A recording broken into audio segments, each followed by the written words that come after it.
TV Fortaleza, a emissora da Casa do Povo.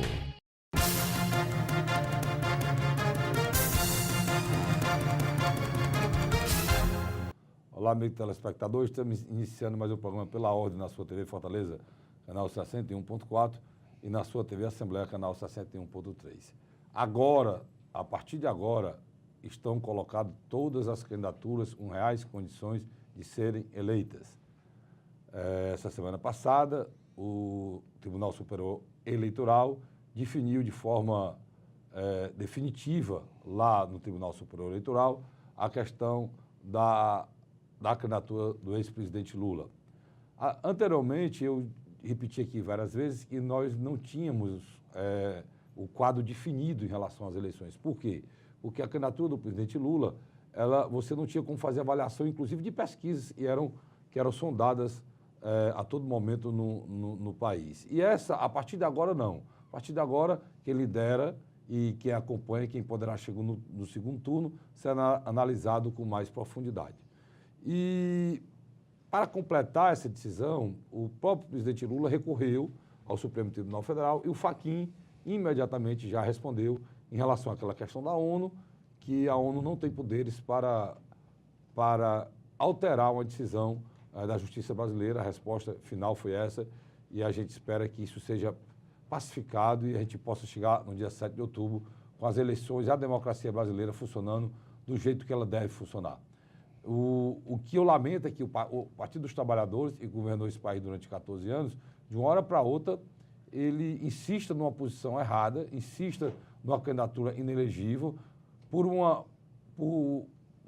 falta de reconhecimento de uma lei que o próprio presidente Lula assinou e faça com que até mesmo a possibilidade de renovar, de mudar, de colocar outra candidatura fique inviável.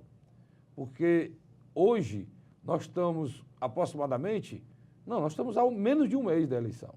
Né? Estamos a menos de um mês da eleição. Exatamente um mês, um pouco mais, um pouco menos de um mês da eleição. E uma candidatura para ser conhecida, reconhecida e ter recall a um mês da eleição fica complicado. E eu acredito que seja isso. Não é isso, meu amigo Luiz Cláudio? Eu acredito que sim. Eu acho que você tem toda a razão nesse sentido. É uma coisa certa, a novela Luiz Inácio Lula da Silva acabou. Já está chegando. Chegou ao fim. Eles já estão marcando para o dia 11 de setembro. Que é o prazo final, né, Luiz? Para que haja a substituição, na qual vão ler uma carta do ex-presidente Luiz Inácio Lula da Silva, abdicando da sua candidatura, entre aspas, né? Ele não está abdicando, ele não pode ser candidato. Se abdicando o senhor, ele foi colocado no canto certo, não. Muito pelo contrário, em nenhum instante ele abdicou da candidatura. Ele foi indeferido. Ele insistiu até os últimos momentos, todos os lances. Eu acho que o Lula está insistindo mais para ser para ser candidato do que para ser solto. Eu concordo com você. E a situação do Isso me deixa assim meio preocupado, Luiz. Até que ponto a sanha de um homem em busca de poder pode chegar, né? Agora é interessante.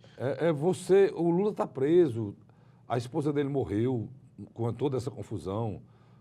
Membros da família respondem ao processo. Eu não tenho dúvida que a morte da dona Marisa foi consequência do estresse de toda essa investigação. A família sofre. O sofrimento da família. Tem uma cena da dona Marisa que ela foi pegada aos prantos chorando, porque disse que quando os netos chegavam nas escolas, eram rechaçados. Filho e neto de ladrão. Quer dizer, para uma criança, isso é muito pesado. Muito pesado. Não, e muito pior para um avô ver um filho sofrendo, um neto sofrendo por conta disso. Então, eu imagino tudo isso e fico impressionado como é que tudo isso o Lula passou, tudo isso que aconteceu, tudo por vontade de estar no poder, por sede pelo poder. Não estou discutindo aqui se ele é honesto, se ele é desonesto, se foi correto. Não estou entrando no mérito. Estou entrando no mérito seguinte. Estou entrando no mérito de um ser humano que já foi presidente, 2 mandatos, que poderia, depois que terminou o mandato, ter cuidado da vida dele e não ter se envolvido, ter deixado a Dilma governar da maneira que ela deveria governar, que se foi ele que indicou, ele teria que ter alguma confiança na capacidade dela de gerenciamento desse país, né? Porque ela, inclusive, foi ministra dele. Aí você vê, cara, depois disso tudo, Luiz, ele foi preso e você vê que durante esses 2 últimos meses, a vontade, né, essa volúpia de ser candidato a presidente da República é maior até do que a vontade de ele voltar à liberdade, cara. Porque se você vê que os processos eleitorais para registro de candidatura estão se sobrepondo, né, à luta para a liberdade dele. Você se lembra que foi retirado um processo e tinha tudo para ele ser libertado, porque esse processo, se fosse levado em consideração, tinha que levar em consideração as eleições e para que... porque poderia acontecer de a possibilidade dele resistir à candidatura se exaurisse há 20 dias atrás, foi retirado o processo da liberdade. Todo mundo dizia que iam rechaçar, não iam dar a condição dele para ser candidato e iam dar a liberdade. Você lembra daquele processo que estava no Fachin? E o advogado retirou, porque não queria misturar duas coisas, que queria permanecer com a chance de tentar resistir à candidatura do Lula, como foi até agora com essa decisão do Fachin, né? E o mais interessante, a direção nacional da campanha analisou e disse, com o fechamento de uma semana televisiva e rádio, Fernando Haddad cresceu dentro da margem de erro, na única das duas pesquisas que foram passadas ao público nacional, que foi do BGT. E desde a margem de erro pode ser crescimento ou não, né, Luiz? Não houve crescimento. Todos os dois foram... Crescimento dentro da margem de erro pode ser um crescimento, pode não ser. E o que acontece? Também ficou claro que os candidatos que, teoricamente, tinham mais tempo de televisão, como Haddad e Lula,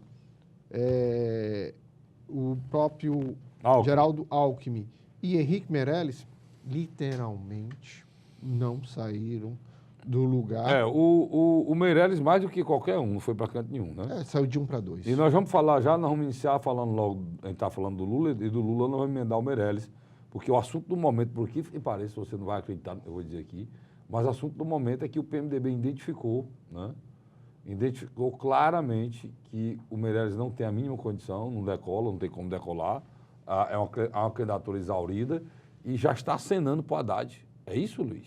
Rapaz, não é inesperado, não. Michel Temer e Lula juntos, Luiz? Sim, mas eles passaram muitos anos juntos. Pois é. Quer dizer, você se assustaria? Não. Eu me assusto e fico horrorizado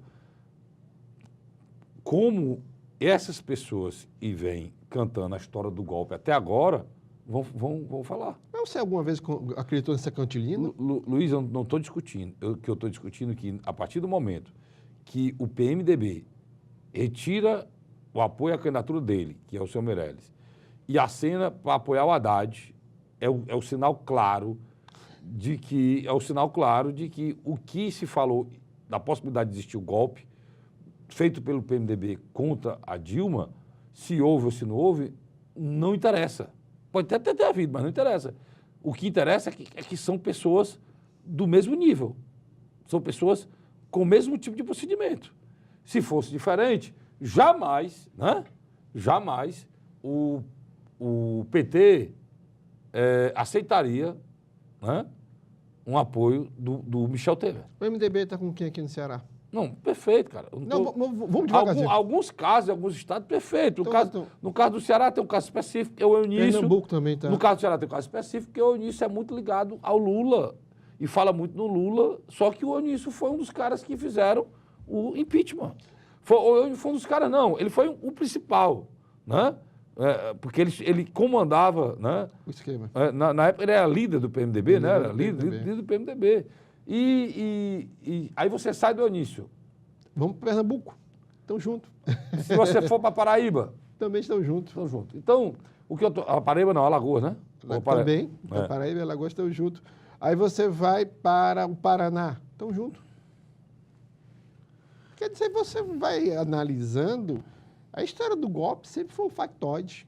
Sempre foi um enredo que só prejudicou o Partido dos Trabalhadores. E mais do que nunca, a matriz administrativa do Brasil, da qual Michel Temer está sentado, toda ela foi herdada de Luiz Inácio Lula da Silva. E a coisa interessante também, essa semana, é que foi falei nesses homens, deu um quebrante em mim aqui, viu, Luiz? Foi um sono aqui, nunca fiz isso. Explica aí a turma do Sul que é quebrante, é mal olhado. Mas deixa eu explicar para vocês. De falar nesses homens, essas pessoas que têm a áurea pesada, leva a gente a ficar dessa maneira aqui, dá até sono na gente. Deixa eu dizer uma coisa para vocês aqui. Essa semana aconteceu um fato inusitado. O presidente da República resolveu gravar 2 vídeos falando de política, né? E partiu para cima do Geraldo Alckmin, porque o Geraldo Alckmin não cumpriu o acordo feito com ele, que ele era para ser candidato a presidente, né, sem dizer que tem o apoio do presidente, mas sem poder malhar o presidente, né? Esse é o acordo, né? Era candidato com o apoio do presidente, com todos os partidos que apoiaram o Michel Temer, né? O PT, né? Apoiaram o golpe, né? Com todos os partidos que apoiaram o golpe, estão apoiando o Alckmin, mas ele fazia a crítica no todo, mas não podia fazer crítica direta ao governo do senhor Michel Temer. Só que os marqueteiros viram que ele tinha que sair diferente. E ele fez crítica direta ao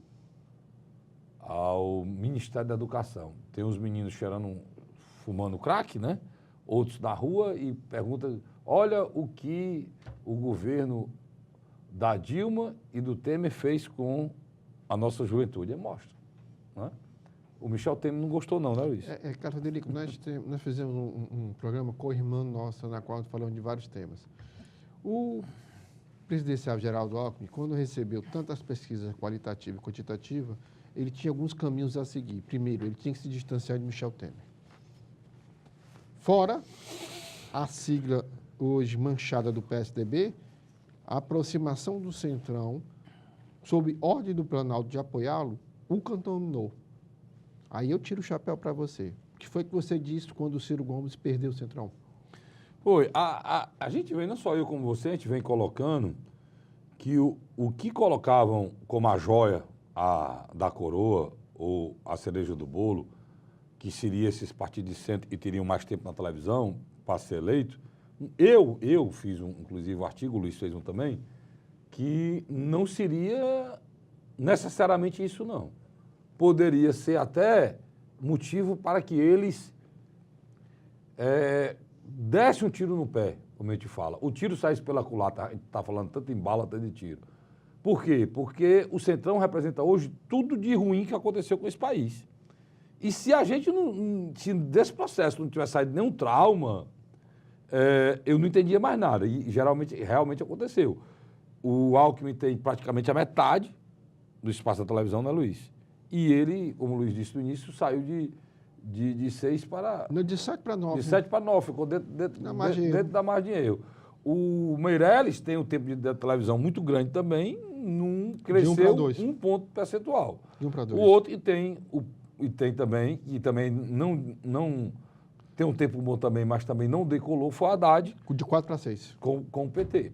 Todos a Marina, sem tempo nenhum, continua estável. O Ciro cresceu sem tempo nenhum. De 9 para 2. O Ciro perdeu todo o Centrão e mesmo assim, na última pesquisa Ibope agora, cresceu de 9 para 12. Acima da margem de erro. E o Bolsonaro, que tem 7 segundos, em nenhum instante caiu em nenhuma consulta feita por qualquer pesquisa. Tem de 20 a 22. Dentro da margem de erro, ele pode ter até 24. 24. Quer dizer, ele tem literalmente 1/4 do eleitorado brasileiro.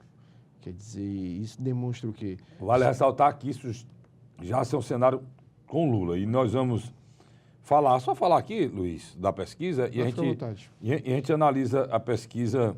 No seu todo, né? No todo, no próximo bloco. Mas vamos só... pontuar nessa questão. Pontuar isso, você... Mas eu acho que foi importante o que você colocou bem objetivamente. Os marqueteiros, as pessoas que trabalhavam por trás das redes sociais, eles notaram uma coisa. O eleitor, de alguma maneira, já está se posicionando.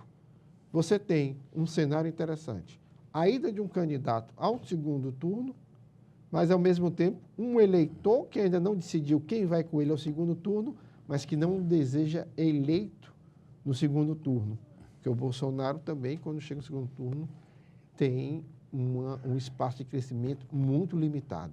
É aquilo que a gente já tinha também diagnosticado. Já tinha alertado aqui várias vezes. Mas que, para mim, independente de ele vencer ou não vencer o segundo turno, já foi uma vitória no campo pessoal e o surgimento dessa nova direita brasileira. E ficou bem claro, a polarização PSDB e PT acabou. Essa não existe mais, Carlos Frederico. A não ser que... Não, ela não tem possibilidade de acontecer. O Fla-Flu, graças a Deus, né, que tem norteado a política brasileira... De 94 para cá. De 94 para cá, não irá mais acontecer. É sinal que alguma mudança mínima está acontecendo. Isso é fundamental para que a gente possa estabelecer claramente que houve algum crescimento no grau de politização da política brasileira. Não é possível. Você tem um país em que você nos últimos 20 anos é governado por 2 países e leva o país a uma situação dessa, e você chegar no segundo turno com os mesmos, Luiz, seria uma coisa muito, muito louca, né? Pode até ter um, né, e não ter o outro, mas os mesmos é uma coisa muito louca, né, Luiz? Carlos, eu acho que tanto a pesquisa do BGT pontual e do IBOPE, eles demonstraram um fato. Ciro Gomes, na minha avaliação, começa a ocupar o espaço de centro. Deixa eu só mostrar aqui, Luiz, para você analisar melhor. Você analisar melhor e daí você parte, a gente já sai analisando item por item. Na pesquisa do IBOPE, essa pesquisa foi pedida e encomendada pela Globo. Jornal Estado de São Paulo. Era para ter saído até semana passada. Semana passada não, há 4 dias atrás, né, Luiz?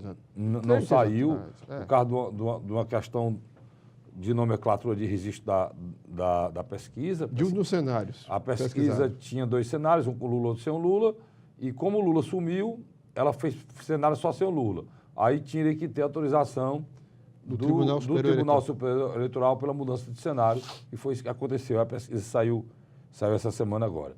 O Datafolha não, o Datafolha preferiu arquivar a pesquisa. Pronto. O Bolsonaro, 22%. De 20 para 22? De 20 para 22. A Marina, 12%. E aí a grande surpresa, o Ciro com 12%. Né? Só um detalhe, ele saiu de 9 para 12. Então, mesmo dentro da margem de erro, ele cresceu. Ele ultrapassou a margem de erro. Ressaltar que a Marina não mudou nada, né? Não mudou nada. A Marina não perdeu nada. O Ciro cresceu, foi para 12%. O Alckmin para 9% e o Haddad 6 pontos. E esses aqui são os quatro irão disputar a segunda vaga no segundo turno, porque na avaliação que eu já fiz aqui, nós vamos fazer novamente, o Bolsonaro já está concretizado do segundo turno. Vou deixar a pesquisa stand-by, o Luiz aqui vai ficar parado aqui aguardando. Eu vou para um rápido intervalo e volto já, analisando item por item, candidato por candidato, força por força, atitude por atitude, porque agora nós estamos como se a gente estivesse num clássico, né? Como um clássico rei aqui do nosso estado, ou um Fla-Flu lá no Rio de Janeiro, ou lá na Espanha, um derby da Espanha, Real Madrid e Barcelona, em que o resultado de quem ganha é no detalhe, tá bom? Vamos falar desses detalhes já no próximo bloco. Sai daí não.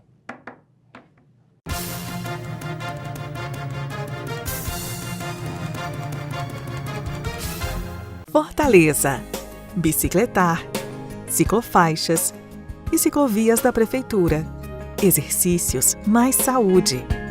Novas praças, areninhas e academias da Prefeitura. Prevenção é saúde. Ecopontos, combate à dengue e prevenir acidentes no trânsito. Prefeitura e você, uma saúde melhor. É a gente que faz. A Prefeitura busca avançar na saúde com mais prevenção em Fortaleza. A Prefeitura amplia os núcleos de prevenção, dando prioridade àquelas pessoas que têm mais necessidade. Eu fiz o meu pré-natal todinho aqui no posto, mas a neném nasceu prematura. Ela teve que passar 1 semana na incubadora, daí ela recebeu alta e novamente nós tivemos que voltar para cá para o posto para ela fazer o acompanhamento durante 2 anos e meio pela pediatra e a fisioterapeuta. Prefeitura e você, uma saúde melhor é a gente que faz.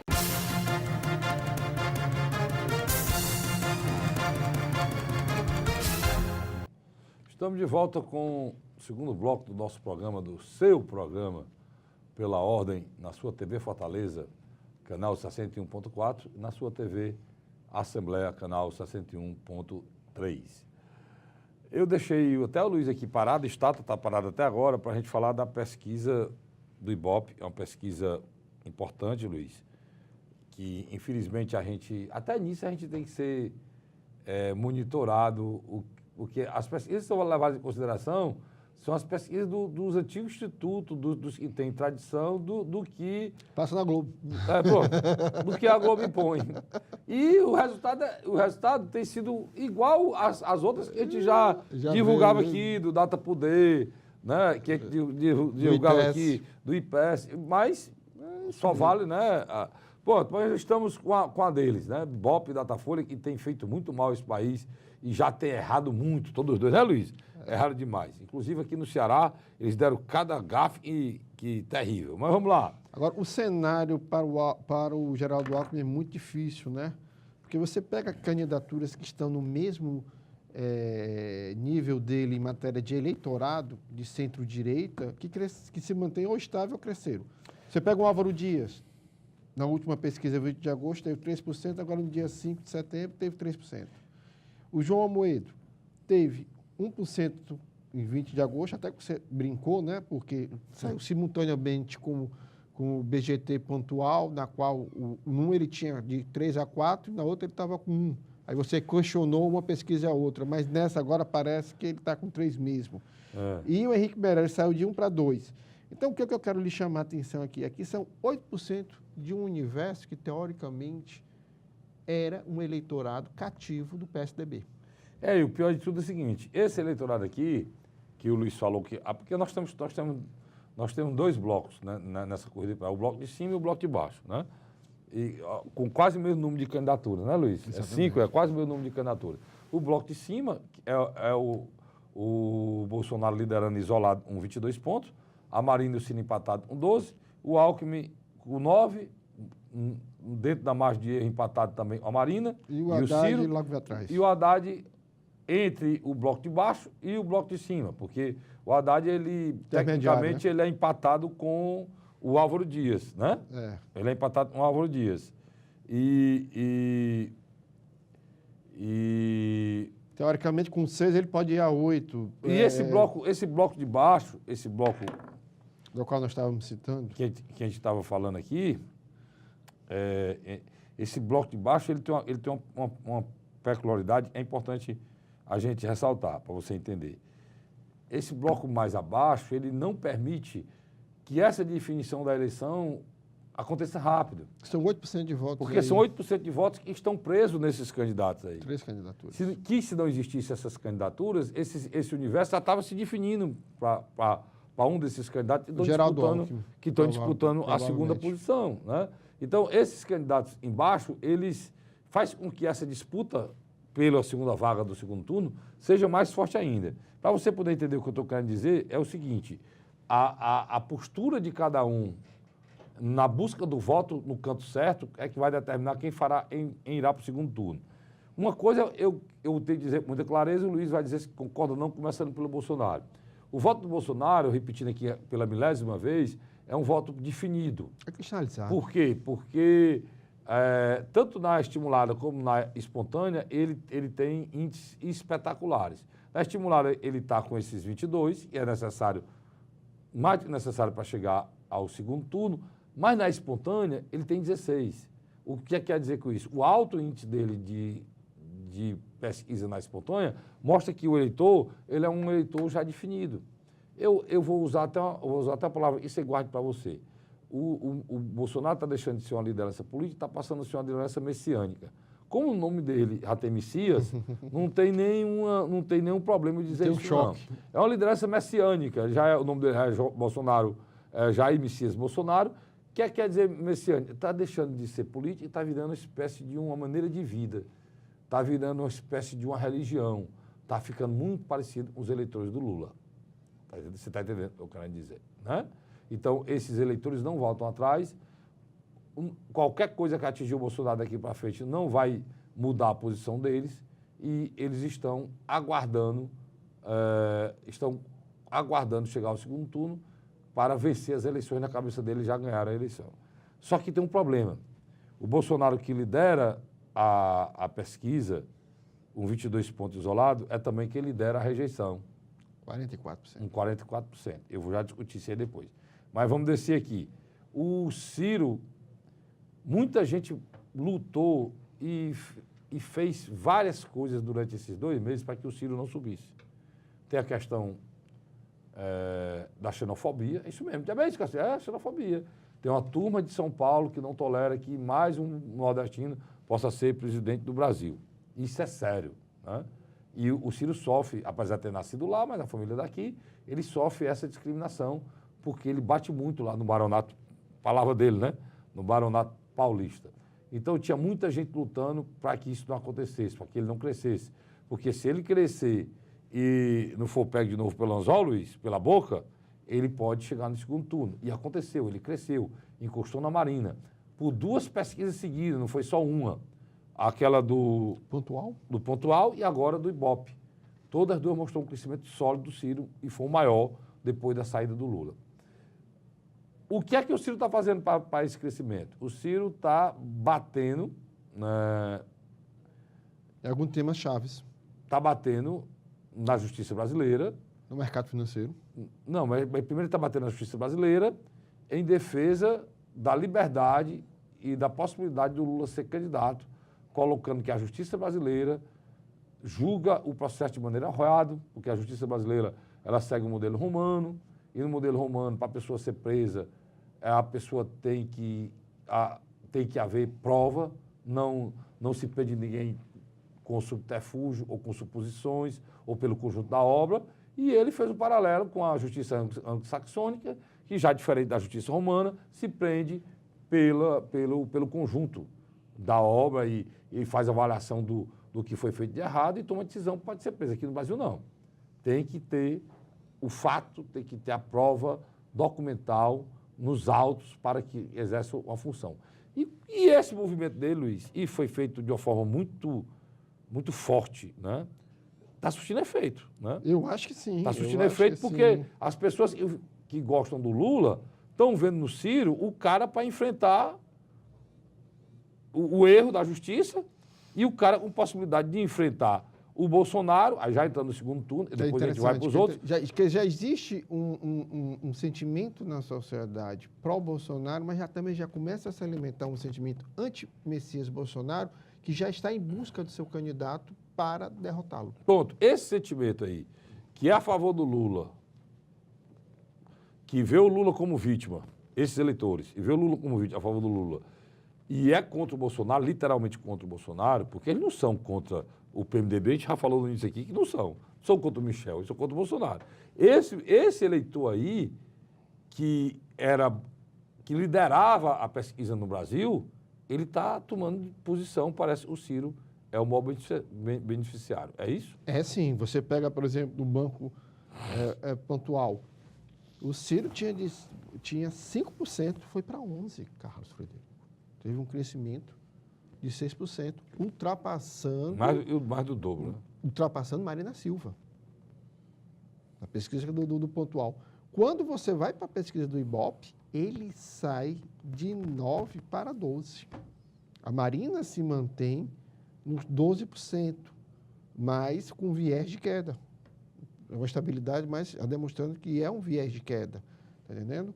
Então, o que está acontecendo? O candidato de centro, que está se tornando competitivo, é o Ciro Gomes. Quer dizer, o Ciro Gomes atrai um voto que outrora era de Lula, como também atrai um voto de centro-direita que não quer votar no Bolsonaro. E por que a Marina não está o mesmo ímpeto? Porque a Marina não tem um partido, uma tradição do PDT, não tem a força na rede que o Ciro tem, na rede... A força na rede...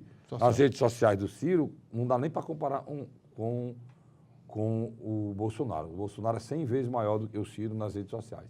Mas se você pegar a força das redes sociais do Ciro, dá para comparar.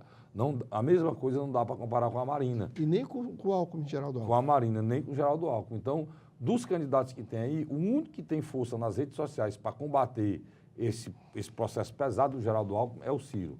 Ou do Geraldo Alckmin, não, do Jair Bolsonaro é o Ciro. E, além disso, o Ciro ganha, é o que ganha no segundo turno, já fazendo a projeção, na pesquisa, com a margem de erro, a margem maior do Bolsonaro. Sem dúvida. Dos três. Vamos falar no segundo turno, né, Luiz? Vamos falar logo.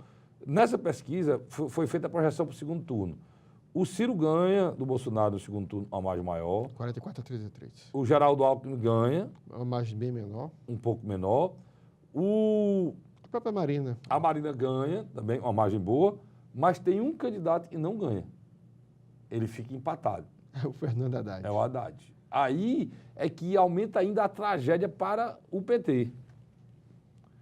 Mesmo que o Haddad chegue no segundo turno, ele não teria força para ganhar do Que é o sentimento anti-Bolsonaro e se tornar o sentimento anti-Lula e anti-PT. E o que é que o Bolsonaro sonha? É que quem vá para o segundo turno, seja o Haddad.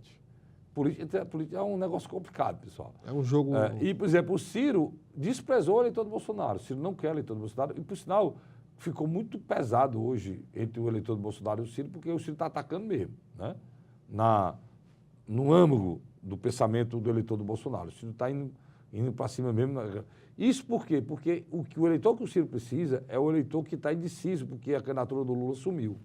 É esse o eleitor que o Ciro precisa. E esse eleitor está se dividindo entre as outras candidaturas. O Ciro está em busca dele para chegar no segundo turno. E no Nordeste ele está sendo beneficiado por isso. E a estratégia dele principal agora é que a partir dessa semana ele vai fazer o Nordeste brasileiro, né?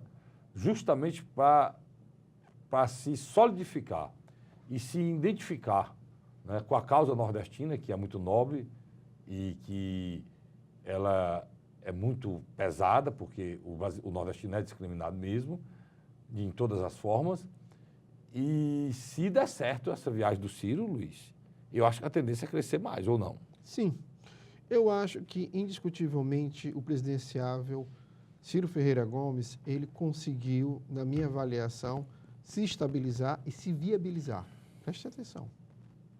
Não só se estabilizou, mas como está se viabilizando como a única alternativa plausível, nesse momento, para derrotar a candidatura de Jair Messias Bolsonaro.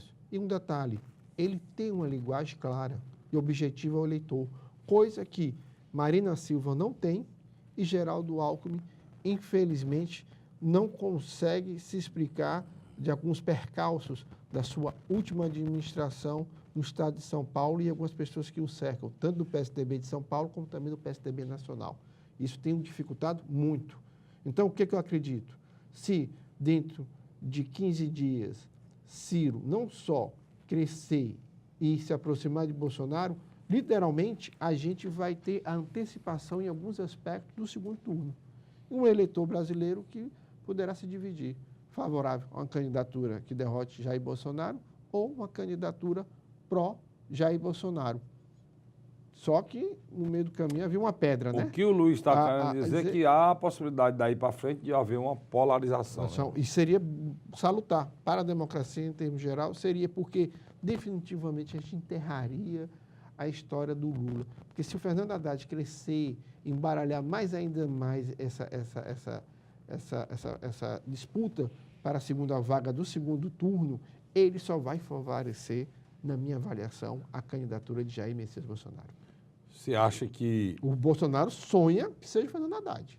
E que ele consiga um sobrefôlego depois do dia 11. Porque se eu explicar o dia 11 para vocês, o dia 11 é o prazo final, ou seja, terça-feira que vem, para que o PT mude a candidatura. O Geraldo Alckmin até entrou na justiça contra essa pesquisa aqui, que o Haddad é colocado como candidato, porque ele não pode ser colocado como candidato, né, Luiz? Porque ele não é candidato a presidente, ele é candidato a vice. Ele só vai poder ser colocado como candidato a partir do momento em que for retirada a candidatura do Lula e o PT mande outro nome em substituição. Não é isso? Uhum.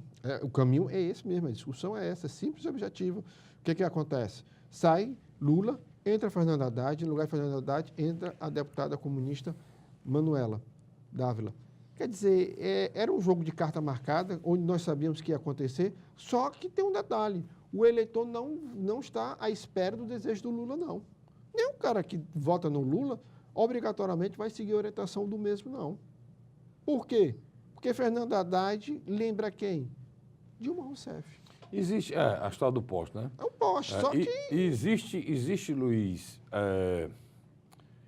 existe a possibilidade no seu entender, de não ser o Haddad, de se tomar outras atitudes, essa história aí do... Não é o Haddad, é o Fernando Haddad. É o Fernando Haddad, e um problema muito sério, porque alguns candidatos que o Fernando Haddad apoia em palanques estaduais, apoiam o Ciro Gomes. E alguns deles preferem muito mais a competitividade do cearense do que a competitividade do paulista. Porque é um detalhe. Essa demora na escolha e na liberação do Haddad como candidato oficial atrapalhou muito o Partido dos Trabalhadores. Por quê? Porque literalmente agora o Haddad vai tentar ser conhecido com menos de um mês a toda a nação brasileira. E ele não pode usar a imagem do Lula, né? O pior de tudo é que o Ciro está sacando rápido, né? Sem bater no PT. Está sacando rápido. E antes que se forme a imagem do substituto do Lula, ele já está ocupando espaço e trazendo para si o apoio dessas pessoas e se tira um órfão com a saída do ex-presidente Lula. Mas né? num outro tom, ele disse que infelizmente, sente pena pela situação do ex-presidente, mas que obedece o que a justiça decidiu. Quer dizer, ele já... Não, ele faz a crítica mesmo. Ele já não é mais solidário. Mas ele faz a crítica. Ele deu uma entrevista internacional que ele disse o seguinte, ele disse que não concorda, acho que o Lula está preso justamente, tal, mas isso não dá o direito deles lançarem um candidato que perdeu, e não foi para o segundo turno, né? Em São Paulo. Em São Paulo, sentado na cadeira. Ele não tem mais solidariedade aos petistas. Não foi para o segundo turno, resultado, e que não tem grandeza para ser presidente, porque se ele for presidente, será igual, aí falou o que você falou, será igual a Dilma. Isso, o Ciro disse. E você não notou a diferença do Ciro Gomes? Dizendo, não. O presidente Ciro Gomes começa a construir pontes com o Geraldo Alckmin. Ele não ataca Geraldo Alckmin. Você já tinha prestado atenção nesse pequeno detalhe, não? Meu colega Geraldo Alckmin, o homem que já... Eu acho que ele está também para depois, né? Não, mas é interessante. Ele nesse aspecto... Quem não está tratando bem o Geraldo Alckmin é Michel Temer, né?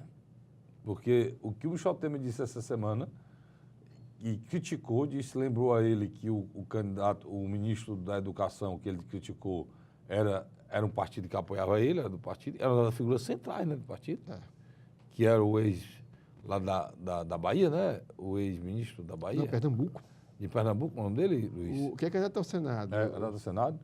E por aí vai. E ele sacou e pegou pesado e praticamente... Mendonça Filho, que foi... Mendonça Filho. Que foi considerado o vice do Geraldo Alckmin. Pronto, agora essa chapa. E ele detonou, literalmente detonou mesmo a figura do ministro da Educação, que é dos principais partidos que apoia a candidatura. Candidato ao Senado lá em Pernambuco. E literalmente, Carlos Frederico, todo aquele processo de apoio Geraldo Alckmin, construída no Planalto, sobre a supervisão de Valdemar da Costa, implodiu. E você sabe o que Valdemar da Costa está fazendo agora? Autorizando os parlamentares do Partido da República a apoiar Jair Messias Bolsonaro. A dinâmica da política. É um samba do crioulo doido nessa eleição. Mas vamos acompanhar aqui, vamos destrinchar, esmiuçar, vamos procurar colocar para você o pedacinho fácil para você entender. Essa é a nossa missão aqui, nós iremos continuar fazendo, tá certo? Não sai daí não, eu volto já, né, com o terceiro e último bloco do programa Pela Ordem. Até já.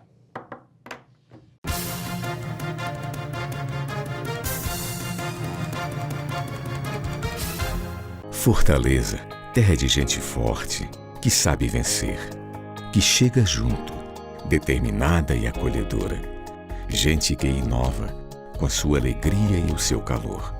Fortaleza de lutas e vitórias. Gente solidária e carinhosa. Gente que tem respeito, dialoga e sabe crescer. Gente que transforma vidas. Prefeitura e você. Parabéns, Fortaleza. Investir no social é a melhor forma da Prefeitura ajudar na segurança de Fortaleza. Amplia o tempo integral com a reforma de escolas, Rede Cuca e novas escolas modelo. Faz novas aneninhas e criou a primeira célula de proteção comunitária. A Prefeitura colabora na segurança com a Guarda Municipal e também com nova iluminação. Eu me sinto segura e protegida em deixar os meus filhos na creche da Prefeitura. Prefeitura e você, uma Fortaleza melhor. É a gente que faz. A Prefeitura faz parte do maior programa de habitação da história de Fortaleza. Eu achava que não iria acontecer. Era conversa, era impossível. E hoje eu estou na minha casa. A Prefeitura realizou esse sonho para mim. Mais de 15 mil famílias de bairros carentes já foram beneficiadas com o papel da casa ou moradias novinhas. Com o papel da casa, a casa agora é minha e da minha família. Prefeitura e você, uma Fortaleza melhor, é a gente que faz.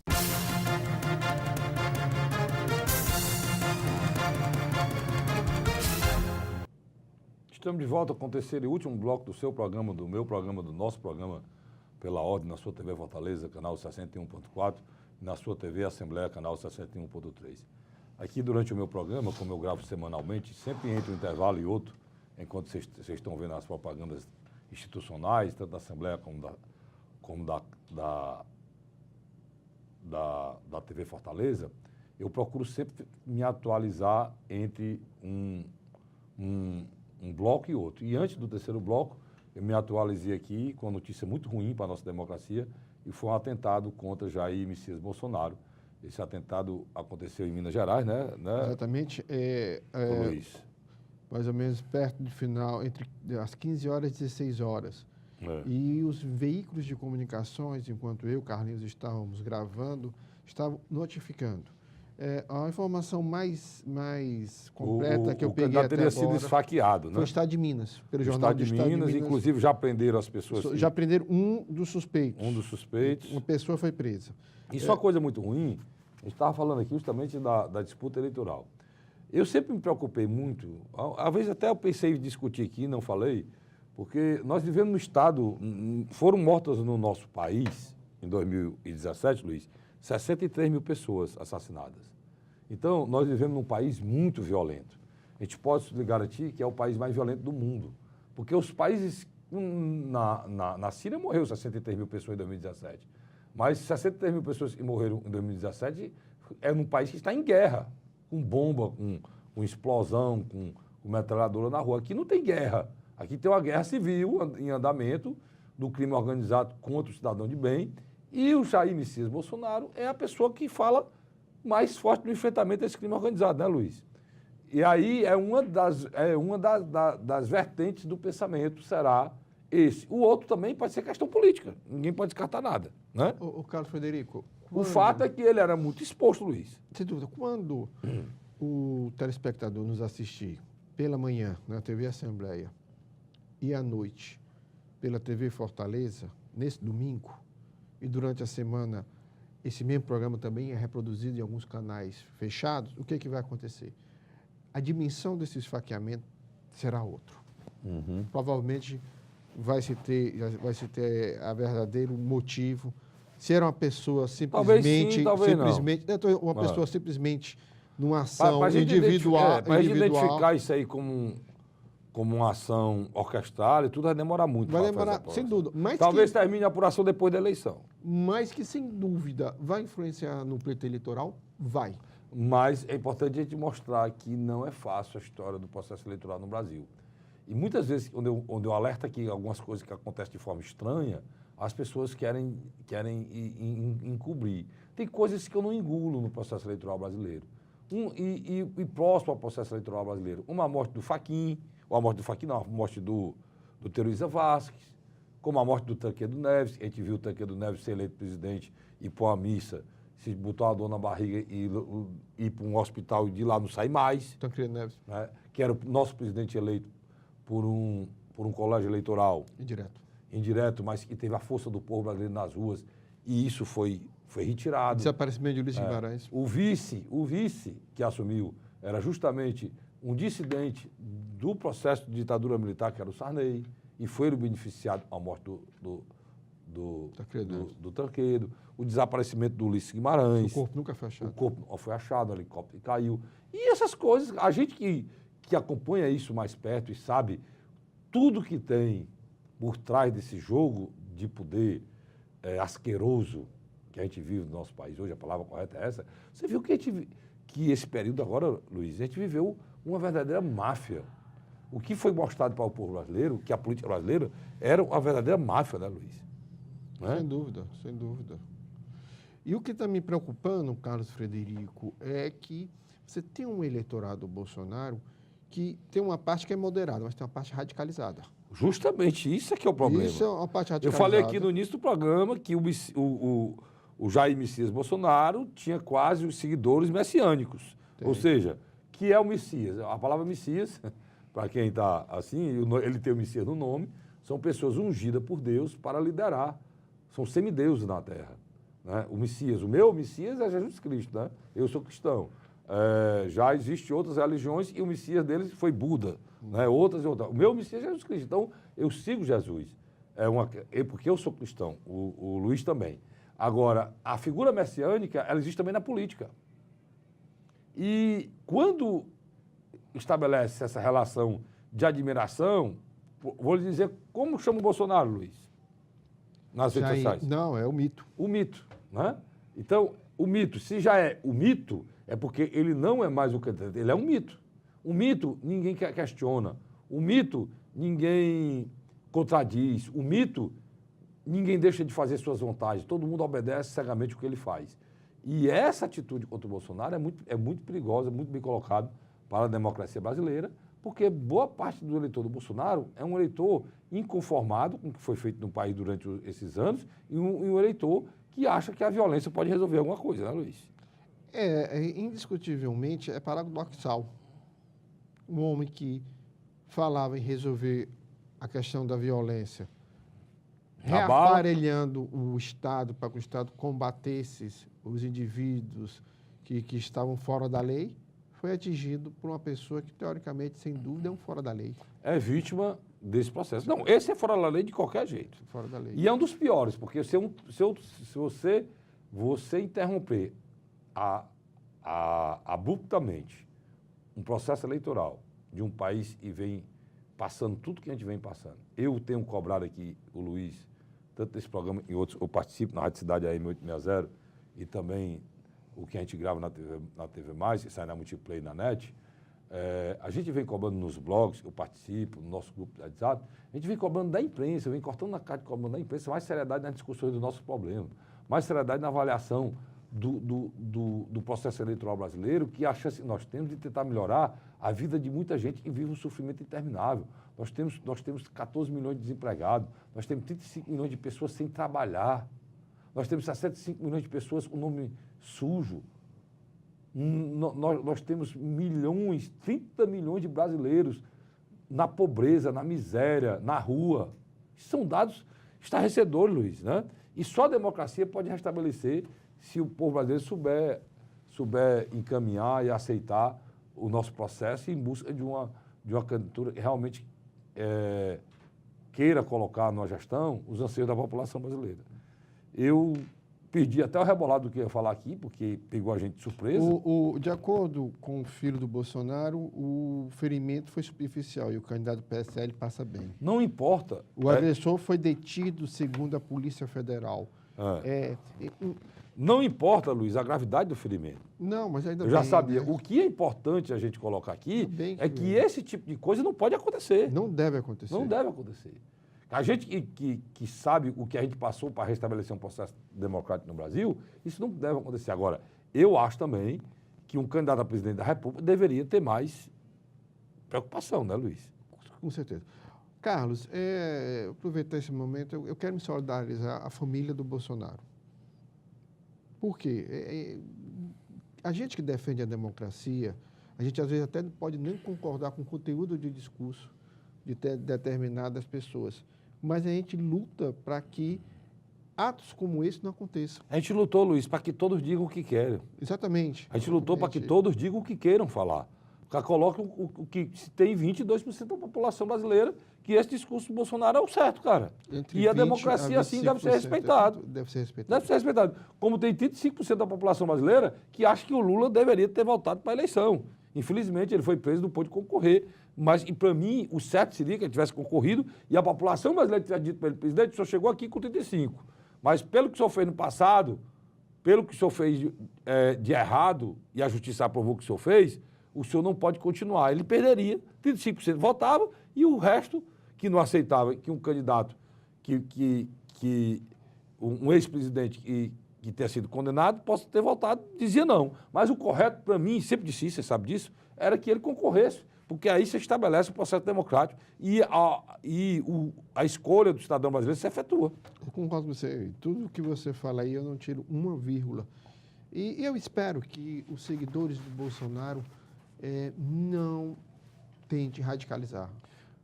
Seria bom para a democracia. Não vai acontecer isso não, mas é preciso também que a equipe do Bolsonaro, a partir de agora, nós temos aí um mês de eleição, a partir de agora, tenha mais cuidado, cara.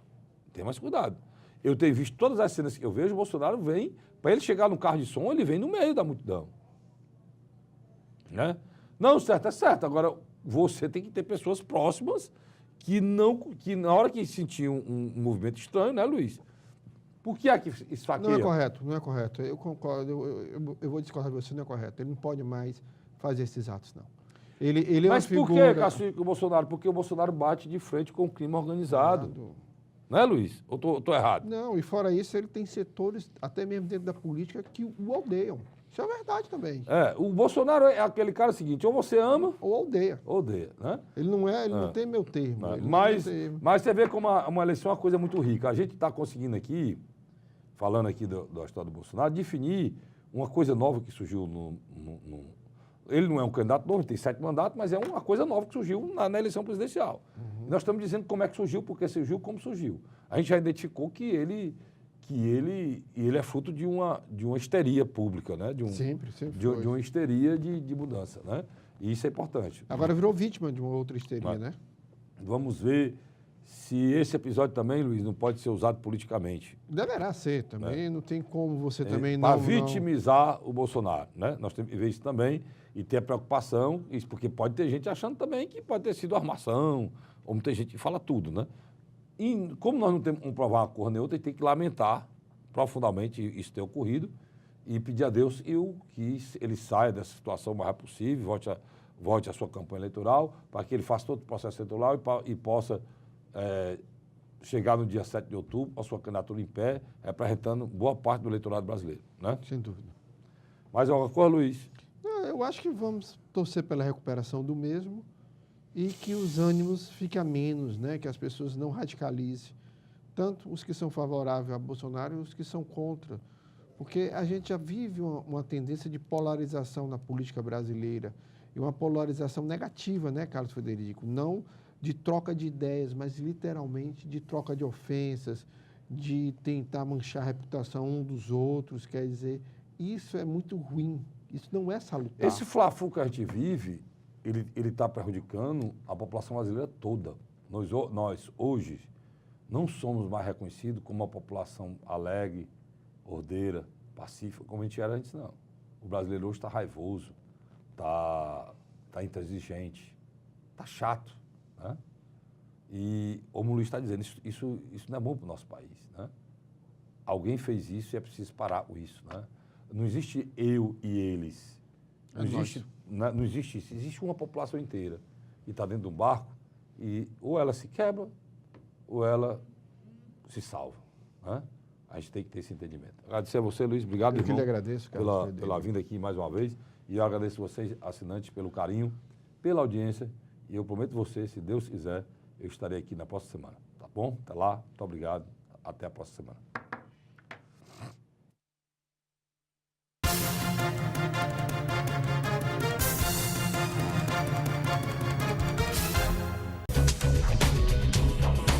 TV Fortaleza, a emissora da Casa do Povo.